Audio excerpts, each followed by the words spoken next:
Gold, silver, mining stocks, and bonds all look like they're about to crash. Is that signaling a broader move down for the equity market? Let's take a look at tonight's Sunday night charts. We take a look at the charts to help you with the trading week ahead. I'm your host, Steven Van Metre. Thanks for joining me on this Sunday evening as moving averages, colors on your screen, 21 days in red, 50 days in green, 100 days in blue, 200 days in tan.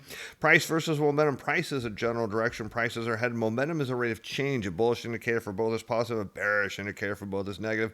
Momentum often, but not always, leads price. Technical analysis attempts to determine where buyers and sellers are at. Resistance is a level buyers can't break, and support is a level sellers can't break. Or resistance is where sellers are at, and support is where buyers are at. Technical analysis does not predict prices. It can be used to determine the risk of a trade, help with time of trade, and provide direction to the path of least resistance. Charting offers possibilities, not probabilities, and not certainties. Let's kick off with the SPY as we always do, seeing price flipping bearish on the 21-day. Momentum now bearish across the board on the 2150 and 100-day moving averages, all that indicating that price on the 21-day is headed lower and the momentum is slowing. That is where you get the bearish signals from.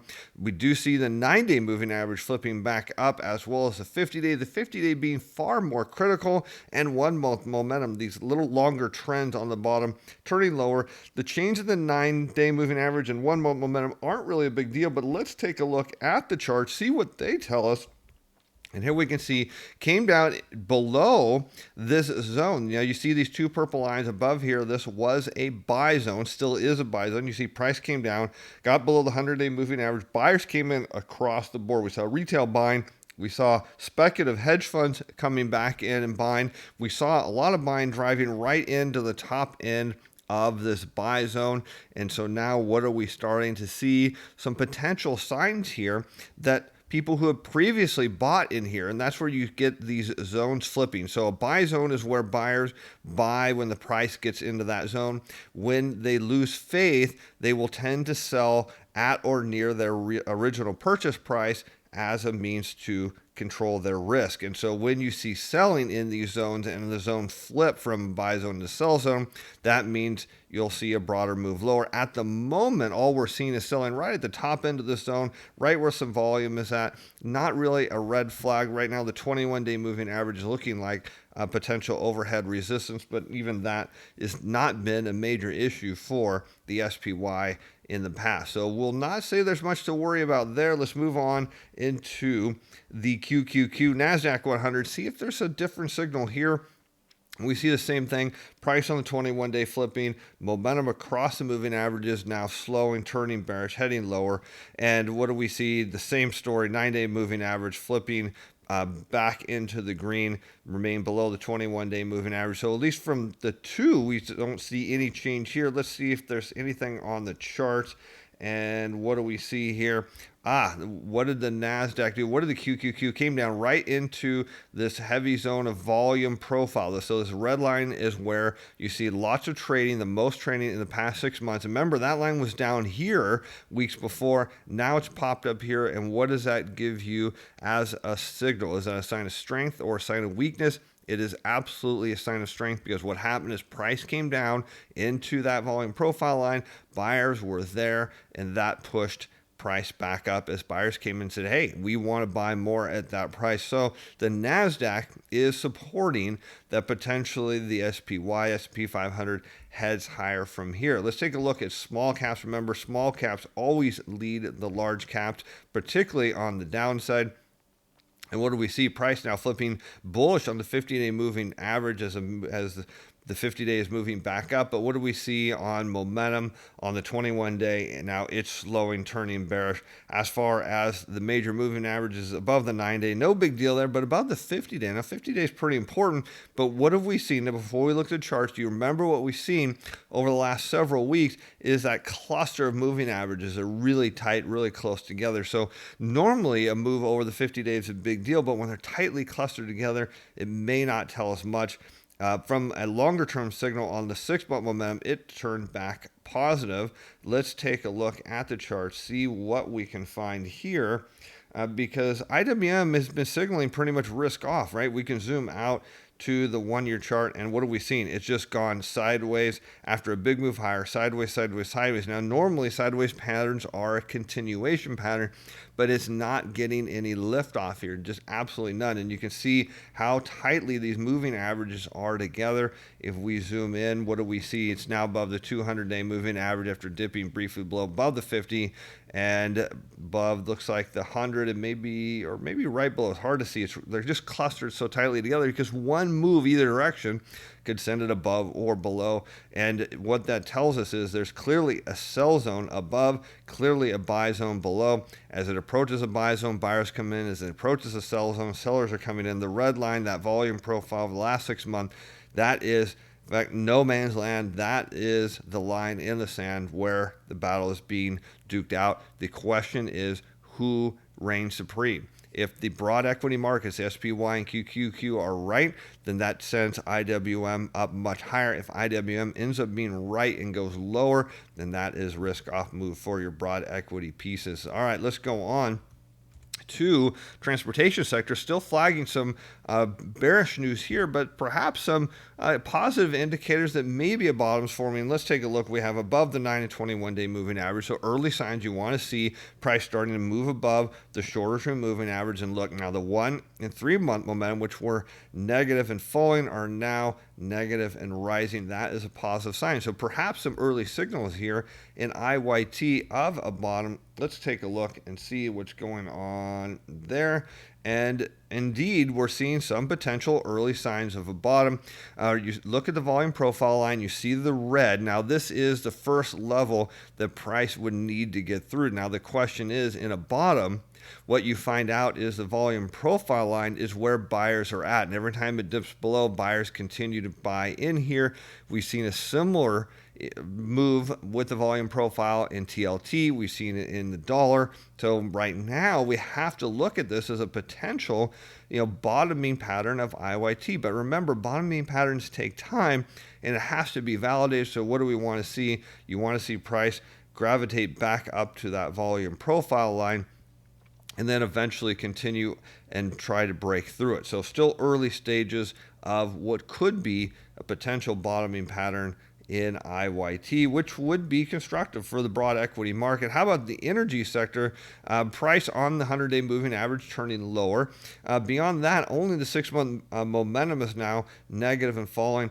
But overall, from this picture, it appears to be kind of a mixed bag, but it's definitely tilted more to the bullishness. Let's take a look at XLE and see what's going on there. And that volume profile line now is acting as a level of price support. We're seeing this potential left shoulder head, right shoulder pattern be invalidated and price looking to go higher. So at this point, the volume profile line is acting as support. We're seeing it form not a very big or pretty bottoming pattern. Where does that tell us price for XLE is most likely to head? Up in here to the $52 price range, where the next level of volume is at, where we've last seen sellers. So right now, bullish tilt on XLE. Let's take a look at crude. And my guess is, and certainly enough, all we're seeing is price following the commodity. And where is that volume profile line there? At 60, looks like it's 68.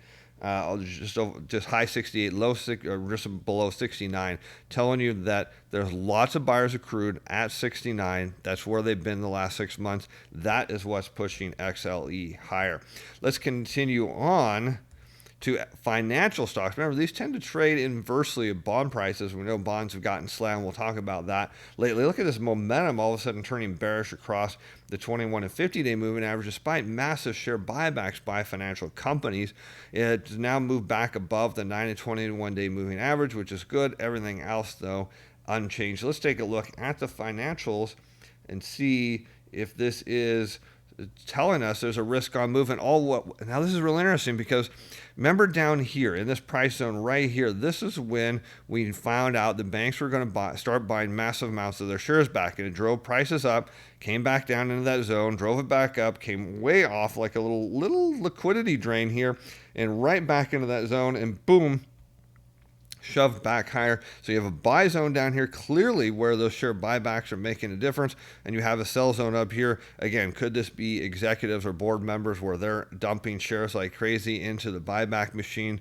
Absolutely could be happening, and you can just see how tightly the buy zone and sell zone are in between to each other. So right now this is in the court of the bulls taking this higher. Momentum is behind that, so that looks a bullish picture to me. Let's go on and see what's going on next with the industrials. Price momentum unchanged, bearish across the board, now popping above its 9-day moving average. Nothing else switching, so let's take a look at the industrials and see what we see over here. And now we're seeing what looks like a bearish pattern where the volume profile line there in red, again, remember, this is where the most shares have been traded over the last 6 months, is clearly indicating where sellers are at. It's not really gravitating back up there. When it has, it's been sold off. And that gives you an indication that this isn't a bottom, that this is more of a continuation of a topping pattern. So bounce off the 200-day moving average is constructive. The only question is, how constructive is that? Look for a move higher, in at least into the 21-day moving average and possibly the 50. See if it's rejected there. If it is, it's validating a downward trend in industrials, and that is not a good sign for the broad equity indices. How about utility sector, which is not long ago all green and now starting to get painted red as momentum on the 50-day moving average turns and slows down. 100-day moving average price is trending lower below its 100-day moving average. So let's take a look at utilities, which kind of, I mean, again, remember they just bounced like crazy and then boom, look at that, turn lower. We have to zoom out to the 2-year chart. You can see it came up to near its all-time highs, sell, and then slam down into this buy zone. But what can you see about that buy zone? Well, right now it's sitting at the 6-month volume profile line where we can identify the sellers have been clearly at recently. And below that, the 2-year mark down in the mid $63 price range is where the 2-year mark of where buyers have been at on the volume profile. So remember, you can change the scale of this. So you go out 2 years and you can see that volume profile line is there pretty tight. So over the last 2 years, there's been a lot of buying there. Heavy zone of support, break that. That's where you see prices go down. But at this point, could utilities go down to that level and then bounce? Absolutely. There's been buyers there before. The question is, are there still buyers there now? All right, let's get into the gold miners on one of our headline pieces. A very bearish picture here. It's not completely red. There's a little bit of bullishness on the 21-day moving average from momentum, but now everything else below the key moving average, 3 and 12-month momentum turned red. Now remember, over the time we've been doing this, when you start seeing all red, that's when you want to start looking for a potential bottom. Let's take a look at GDX. See what's going on here, because is this telling us there's a bigger move now? Remember, the broad equity market will follow the miners lower as a sign of a risk-off move. Zoom out to the 2-year chart. This is where you see a lot. This is ugly. This is a topping pattern. Broke through this 30. What do we have here? 31.18. Now sending prices lower on a 2-year. The most purchasing of GDX happened at this 27.31 price level. Look for prices to head down. Let's zoom into the 1-year chart. And we see clearly over the last year, sellers have been dominating that, selling above the current price. And over the last 6 months, we see validation of that. GDX signaling risk off. Now let's take a look at Momentum Timer Pro, which under a new format, thanks to your suggestions, let's take a look at GDX and GDXJ. You see no position on the 1, 3, and 6 month, and you see some consistent selling on the dailies over the last 10 days, 6 consecutive days. Again, Momentum Timer Pro nailed all over this consistency of a bearish picture for the mining stocks. All right, let's take a look at where we're headed next, which is emerging markets. Now, if emerging markets are headed higher, then you'd expect the mining stocks to fall. But here you see another picture, nearly all red, except the 1 and 12-month momentum are still positive and rising. 9-month flipping negative and falling. I mean, this is not a pretty picture on EEM at all. Let's take a look and see what's going on with emerging markets. And there you can see volume profile line indicating where the sellers are at over the last 6 months. and sellers are at over the last 1 year. And where, if we zoom out far enough to the 2 year, you can see that the next broad destination for EEM is down in the $44 price range where the last big group of buyers are at. This is clearly the buyers up down there are selling up here. And of course, let's take a quick look at Momentum Timer Pro. Remember, if you want to sign up for this, it's currently still free. Just go down to the description in the YouTube video here. You'll find a link. You'll put in your email address. Next report comes out Monday. What do we see here? It's holding on the 1 month and mid-sized position, but no position on the 3 and 6 month. 6 days of continued selling. Let's go back to the charts and see on the 1 month why that may be. Let's see over the last 30 days. Yeah, you could see over the last 30 days it's showing that it's still hanging on, but if price continues where it's likely to head, then I expect Momentum Timer Pro to drop that position on the 1 month down and go to eventually no position. All right, let's go on to high yield bonds, which have been unstoppable despite potential risk coming out of China that we've talked about quite a bit on the weekly YouTube shows. Price bullish across the board, momentum almost bullish across the board. Now below its 9 and 21 day moving average, which haven't mattered, but there's a massive amount of risk taking in high yield bonds as investors bet on inflation, and they're willing to bet on this and take a smaller yield in the high yield bond space just to have exposure to high yields because they tend to rise with equity prices. What do you see now? Selling clearly here at this almost $88 price range and everything there above. Let's zoom out over the last couple years, and what do you see? It gets above into this $88, $89 price range, and that's where the sellers are at. But buyers that continue to buy into this without any regard of risk, which is fascinating to me. Let's move on to the Bond King's favorite, long-term bonds, Treasuries, TLT, bull price, momentum, bullish across the board. Still below 9, 21, and 50-day moving averages. Not something we want to see. 9-month momentum turning negative and falling after being negative and rising. But TLT has just gotten slammed. Let's take a look. Following the FOMC meeting, investors initially liked it on that day and then slam as they bought into perhaps the view that the Fed will taper, and that has to be bearish for bonds, of course, is what the market thinks. But notice over the last 6 months where this volume profile line is right in the middle of a buy zone below where prices have fallen into and a sell zone above. And you've seen I've bookmarked that with two cayenne colored lines. On the bottom side is clearly where the bottom zone of where the buyers are at, and the top zone up here of where the sellers are at, and they're just playing ping pong back through this red line. Now remember, the sellers seem to misunderstand the Fed is buying a massive amount of these things every month. Banks have to buy them by regulation. A lot of other people do too, and the standing repo facilities have helped quite a bit increased foreign demand. So this picture still remains bullish, but let's take a look at, I know what you're saying, hey, it's below the 50-day moving average. It hasn't mattered, and you get another pop above here. At some point, the sellers work themselves out. Let's take a look at MTP and see what it shows us. Again, new format's really nice. We have everything on one page, and what do we see? It just scaled down its position to a minimum size over the last 1 month, which would make sense. Still holding a large position, a max position on the 3-month window and a mid-size on the 6-month window. Over the last 10 days, more buys than sells. So obviously, you see Momentum Timer Pro is not convinced that this is a bullish picture. And if you zoom out, some people will even tell you that this kind of looks like a bull flag, where you have a flagpole moving up and it is going sideways, consolidating. Remember, sideways patterns are generally a move higher. They're continued now, except then that Russell 2000 doesn't look like it's going to play out that way, but at least with the bond market, it does. All right, let's move on to the next piece we have is gold futures. Not looking good here for gold. Only two things are green. 6-month momentum and the 21-day momentum are bullish. Everything else looking ugly. Let's take a look at where we're at on gold, and let's see here.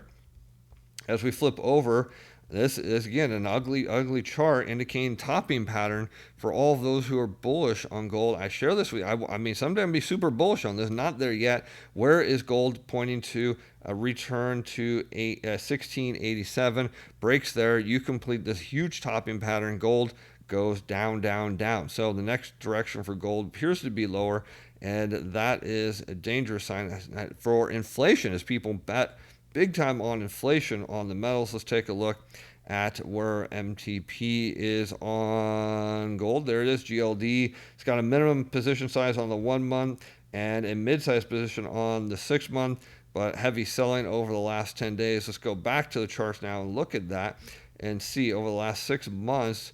Does it make sense? Yeah, it does, because you can see 6 months of price is higher, so it's pricing in that. But look, as this goes down, for it to back off those positions. And what do we see over a 1 month window? I bet we'll see something similar. Yep. So you see, it's going to start scaling off that 1 month position before long, based on the current trend of what we see. Again, it's below all those moving averages. Ugly picture. Let's move on to, I think we've got silver coming up next. And if I remember right, this is an ugly one too. Only one thing is green, 21-day flagging bullish on momentum. Everything else turning down. Let's take a look at where silver is headed here. And what do we see? This is pretty much, this is a topping pattern. I mean, you see it right here. I mean, price went up, flagged up. Everyone thought this was a bull flag, going to take it higher. Turns out it's not. And right now, the biggest risk for silver is $18 a share per ounce. Not sure. This is silver, not the ETF. $18 per ounce is the likely direction here. You can see the volume profile lines indicating selling above. Let's take a quick sneak peek at Momentum Timer Pro. Again, next edition. If you sign up now, you won't get the next issue. You don't get an issue until Monday morning. Look at silver, no position, no position, no position, and 7 out of last 10 days, or 9 out of last 10 days selling, 7-day selling streak. So Momentum Timer Pro telling you the same thing as, hey, this is not quite the time to be in that. Now let's head over to the last piece we got to look at is the dollar. Dollar Prince checks in with me this week and says, hey, he's still bullish on the dollar, likes the setup here as about to break out over 94 on DXY. Let's take a look. Price bullish across the board, above all the moving averages. Only thing we really see that's a negative is that the 6-month momentum turned negative and falling, but the dollar has persevered through all of this. Let's see, what do we have on the DXY? What is the Dollar Prince excited about? He tells me all knees will eventually bow to the dollar. We'll find out if he's right. And here we see, it's hard to argue this is a topping pattern, because here you see price came down. It's making a series of lower highs to above the moving averages. There's your 94. That is your risk off move. Dollar breaks higher. You want to see some of that emerging market debt, that China debt. You want to see some of that stuff that's being held in U.S. dollars get obliterated. That is what happens when the dollar heads higher. There's a reason why the Fed wants to taper, and you can see on a 6-month how close we are. Every time it just gets below into this 92, 93 range, it's getting bought, heading higher. Let's look at UUP, where we can pick up the volume profile, and we'll zoom out to that 1-year chart. And what do you see now? This is exactly what you want to see in a bottoming pattern where most of the shares are bought. Here you can see about $25 a share on UUP, and price every time it gets sold down, it gravitates back up there because that's where the buyers are at. You're seeing it here. You're seeing the buyers wanting to take this price higher as they're accumulating shares. There's your $94 price range where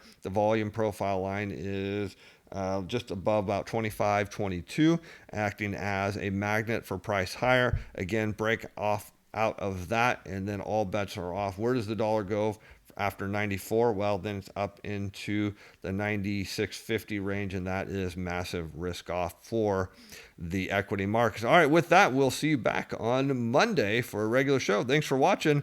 Bye now. The content of this video is provided as educational information only, is not intended to provide investment or other advice. It is not to be construed as recognition or solicitation by a security, financial instrument, or to participate in any particular trading strategy. This video was prepared by Steven Van Metre. Personal capacity, opinions expressed in this video that do not reflect the view of Alice Financial Advising or Steven Van Metre Financial.